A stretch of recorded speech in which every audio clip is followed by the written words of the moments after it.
नमस्कार मित्रों, मैं एस आनंद यूनियन एकेडमी में आपका स्वागत करता हूं। किसी भी अच्छे काम की शुरुआत के लिए कोई भी दिन बुरा नहीं होता है। आज से हम लोग मैथमेटिक्स सिलेबस को हम लोग सोल्व करने जा रहे हैं, जो हमने कम्युनिटी टैब में सिलेबस को दे रखा है। हमें ऑफलाइन पढ़ाने का थोड़ा अनुभव है, ऑनलाइन में बहुत ज़्यादा अनुभव नहीं है, फिर भी हम अपनी 100% आपको देने की कोशिश कर रहे हैं। और आज से आप लोग अगर चाहते हैं तो नोटबुक भी आप लोग तैयार कर सकते हैं। आज से कॉपी और कलम लेकर आप लोग वीडियो को पॉज करके भी अगर चाहें तो वहाँ से रुक रुक कर उसको आप नोट बना सकते हैं। हम पूरी कोशिश करेंगे कि अपनी बात को आपके सामने रखने के लिए और अपनी बात को आपको समझाने के लिए। इसमें अगर कोई बात ऐसी हो जो आपको समझ में नहीं पा रही हो तो आप हमें कमेंट्स के माध्यम से, या हमने अबाउट में हेल्पलाइन नंबर दे दिया है, वहाँ से आप हमें व्हाट्सएप भी कर सकते हैं, आप हमें कॉल भी कर सकते हैं। हमने ऑफलाइन क्लास को पढ़ाया है और हमारे कई स्टूडेंट सफल भी हुए हैं। और हम जिस तरीके से अपनी ऑफलाइन क्लास की शुरुआत करते हैं, हम बिल्कुल ऑफलाइन क्लास के जैसी आज से हम शुरुआत करने जा रहे हैं। तो हम आज से शुरुआत करने जा रहे हैं और आज से हम लोग पढ़ाई करने जा रहे हैं। तो पढ़ाई में सबसे बड़ी बात होती है स्थिरता। तो इसकी शुरुआत जब हम करते हैं तो किसी महान व्यक्ति ने कहा है कि सफल होने के लिए सबसे पहले, इसके लिए एक कोटेशन बना हुआ है कि इच्छा प्लस स्थिरता बराबर संकल्प, संकल्प प्लस कड़ी मेहनत बराबर सफलता। तो सबसे पहले इसमें बात आती है कि इच्छा क्या होती है। इच्छा यह होती है कि मैं इंस्पेक्टर बनना चाहता हूँ, जीएसटी इंस्पेक्टर बनना चाहता हूँ, ये आपकी इच्छा है। आप एसएससी जीडी में भर्ती होना चाहते हैं, ये आपकी इच्छा है। आप एसएससी सीएचएसएल परीक्षा पास करना चाहते हैं, ये आपकी इच्छा है।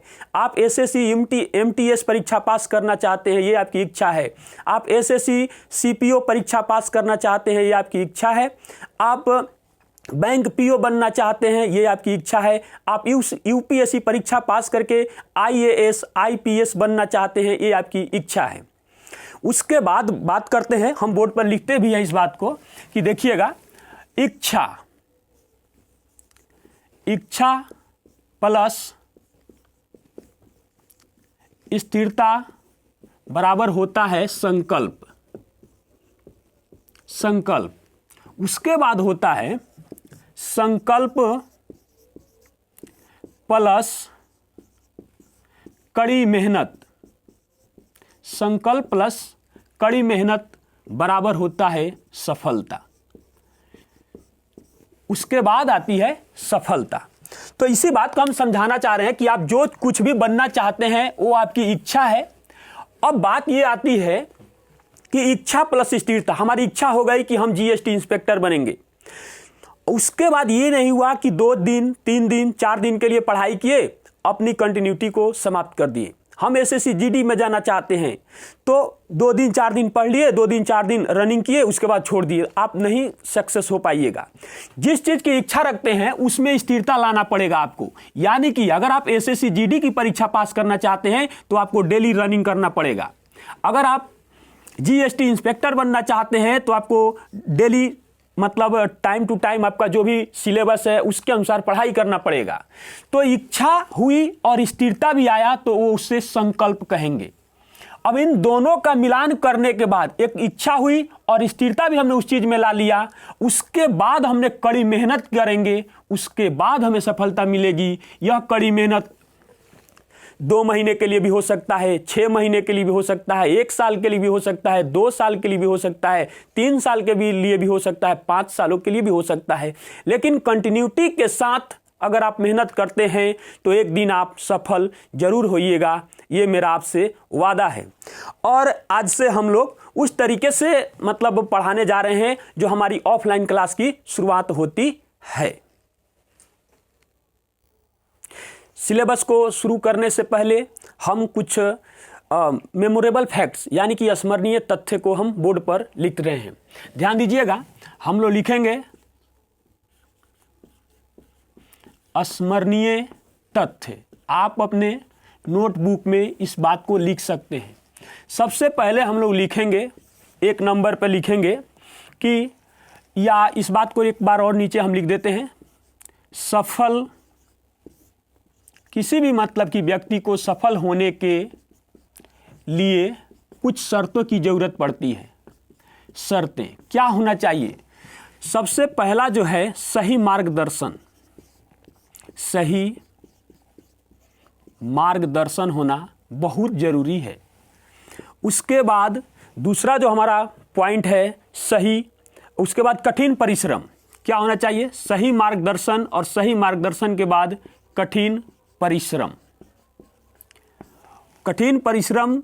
उसके बाद तीसरा जो पॉइंट होगा वह होगा दृढ़ इच्छा शक्ति, यानी कि आपकी इच्छा शक्ति बहुत ही मजबूत होनी चाहिए, दृढ़ इच्छा शक्ति, दृढ़ इच्छा शक्ति। और उसके बाद में चौथा होना चाहिए सही रणनीति, इसके लिए भी सही रणनीति की ज़रूरत पड़ती है। सही रणनीति, सही रणनीति। अगला जो होगा पॉइंट वो होगा इसमें कम से कम आपको 6 से 8 घंटे की सेल्फ स्टडी। उसके बाद अगला जो पॉइंट होगा हमारा, इसमें हम लोग लिखेंगे कि परीक्षा हॉल में, यानी कि हम जो पढ़ाई कर रहे हैं तो हमारी ज़रूरत कहाँ होगी? हमारे ज्ञान की परीक्षा हॉल में ही होगी। परीक्षा हॉल में अपने ज्ञान को, परीक्षा हॉल में अपने ज्ञान को ठंडे मस्तिष्क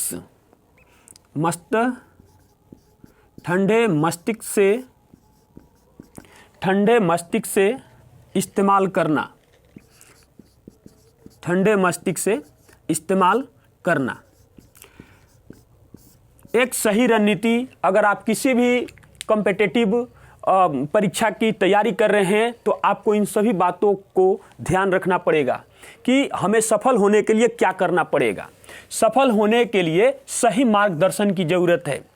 सही मार्गदर्शन का ज़रूरत का मतलब हुआ कि अगर हम एसएससी जेडी की जैसी तैयारी कर रहे हैं अगर, तो हमें क्या करना होगा? हमें डेली रनिंग करने की ज़रूरत है, थोड़ा सा उसके सिलेबस को पढ़ने की ज़रूरत है, न कि सिर्फ पढ़ रहे हैं रनिंग नहीं कर रहे हैं, सिर्फ रनिंग कर रहे हैं पढ़ाई नहीं कर रहे हैं। वही चीज़ है जैसे एसएससी की अगर हम तैयारी कर रहे हैं, तो अगर एसएससी की अगर आप तैयारी कर रहे हैं तो इसमें कौन कौन से सब्जेक्ट हमसे पूछे जा रहे हैं, एसएससी कितने तरीके की एग्ज़ाम लेती है। मुख्य रूप से अगर एसएससी सीडीएस भी होता है, एसएससी आपको सीपीओ भी होता है, लेकिन मुख्य रूप से अगर हम बात करें तो एसएससी में एक एमटीएस का पोस्ट होता है, एक एग्ज़ाम जो होता है वो CHSL जो अभी ऑनलाइन हो रहा है, और एक होता है CGL। तो सही मार्गदर्शन का मतलब में ये हुआ कि सबसे पहले इसकी सिलेबस को समझना, इसमें क्या होता है क्या नहीं होता है। देखिए इसमें चारों सब्जेक्ट में, इसमें हमको मैथ पूछा जाता है, रीजनिंग पूछा जाता है, इंग्लिश पूछा जाता है, और आपका जीके जीएस पूछा जाता है, जीए भी पूछा जाता है। जीए बना दिया जनरल अवेयरनेस, ये सभी में है। लेकिन इसमें सिर्फ एक एग्जाम है, और अब इन नया नोटिफिकेशन में CGL में भी टीयर 1 और टीयर 2 बना दिया गया है, और CHSL में भी टीयर 1 और टीयर 2 है, उसके बाद टीयर 3 है। और पहले जो होता था वो टीयर 3 नहीं है, इसमें टीयर 3 में आपका स्किल टेस्ट है और टाइपिंग टेस्ट है। यहाँ पे इन सभी चीज़ों को जानना, किसी भी परीक्षा की तैयारी आप कर रहे हैं तो उसके सिलेबस को पहले जानना बहुत ज़रूरी है। उसके बाद जब हमने जान लिया कि करना क्या है, तो कठिन परिश्रम, सही मार्गदर्शन यानी कि जिसकी हम तैयारी कर रहे हैं उसके बारे में जानने के बाद कठिन परिश्रम करने की ज़रूरत है। जब हमने उसको ठान लिया है तो उसके प्रति चीज़ें, हमें अगर मैथ कम समझ में आ रही तो उस पर ज़्यादा समय देना, अगर इंग्लिश कम समझ में आ रही तो इंग्लिश पे ज़्यादा समय देना, और जो टॉपिक हमें कम समझ में आ रहा है उस पर ज़्यादा समय देने की ज़रूरत है, कठिन परिश्रम उसके साथ करने की ज़रूरत है। दृढ़ इच्छा शक्ति, दृढ़ इच्छा शक्ति में हम इस बात को समझाते हैं कि किसी मेरे दोस्त ने आज कहा कि चलो एसएससी की तैयारी करते हैं, तो 5 दिनों के लिए एसएससी में लग गए। किसी ने कहा कि चलो बैंक की तैयारी करते हैं, तो बैंक की तैयारी में लग गए। और किसी ने कहा कि चलो दौड़ते हैं, आर्मी की भर्ती में चलेंगे, बिहार पुलिस या एक अदर भी स्टेट पुलिस या आपको SSC GD जैसे, तो आप अपने मन में जो भी सवाल है बार बार उसको, आपने जो भी गोल रखा है उसको बार बार बदलिएगा, तो सफलता बहुत टाइम लग जाएगा उस चीज़ को आपको सफल होने में। उसके बाद आता है दृढ़ इच्छा शक्ति, यानी कि जिसको आपने ठान लिया है सिर्फ वही करना। हमने UPSC ठाना है तो सिर्फ UPSC ही करेंगे, न कि धीरे धीरे अपने स्टैंडर्ड को गिराते आएंगे। रुकिए तो उसके साथ। उसके बाद आता है सही रणनीति। तो सही रणनीति में यही चीज आता है कि आपने अपने सिलेबस पर कितना समय देना है, किस पे हम 2 घंटा दे सकते हैं, किस पे 1 घंटा में भी मेरा काम चल जाने वाला है, इंग्लिश में हमको 2 घंटा देना है या 3 घंटा देना है, GA के लिए 2 घंटा देना है या 3 घंटा देना है। इसके लिए आप जहां भी स्टडी करते हैं, जिस रूम में भी बैठ के आप स्टडी करते हैं, उसके बगल में आपका दूसरा टाइम टेबल हो या ना हो, लेकिन किस विषय को कितना घंटा पढ़ना है, उसके लिए आपको सही रणनीति बनाने की बहुत ज़रूरत है। न कि जो सब्जेक्ट हमें आता है डेली उसी को पढ़ रहे हैं, बाकी सब्जेक्ट में सब्जेक्ट है या वर्ब है या ऑब्जेक्ट है, इसी बात को भूल जा रहे हैं। तो इसकी ज्ञान होना बहुत ज़रूरी है। उसके बाद आपने जहाँ भी पढ़ाई करते हैं, आप या तो ऑनलाइन पढ़ाई करते हैं या ऑफलाइन पढ़ाई करते हैं या पढ़ चुके हैं, जिस तरीके की भी बात हो, बहुत सारी बातें हैं। उसके अलावा आप कम से कम 6 से 8 घंटा अगर सेल्फ स्टडी करते हैं तो आप अपने मुकाम पे पहुंच सकते हैं। इसके अलावा आप जितना भी हो सके टाइम को बढ़ा सकते हैं, लेकिन अगर जैसे बहुत सारे लोग हैं किसी ऑफिस में काम करते हैं, कहीं दूसरे जगह पे भी काम करते हैं, तो उनके लिए कम से कम 6 से 8 घंटा, यानी कि अपना टाइम मैनेज कर लेना, रात में दिन में कभी भी करके सुबह शाम करके इस टाइम को आपको मैनेज अगर कर लेते हैं तो इससे बेटर कुछ नहीं होने वाला है।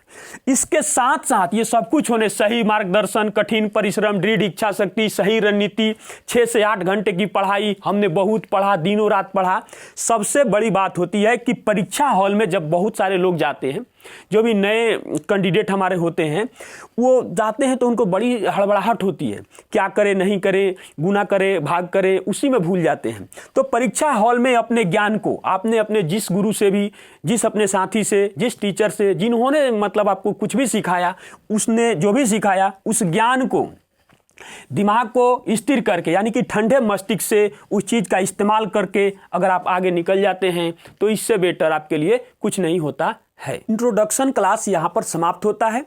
एडिशन एंड सब्ट्रैक्शन के साथ हम लोग अगले भाग में मिलेंगे। धन्यवाद।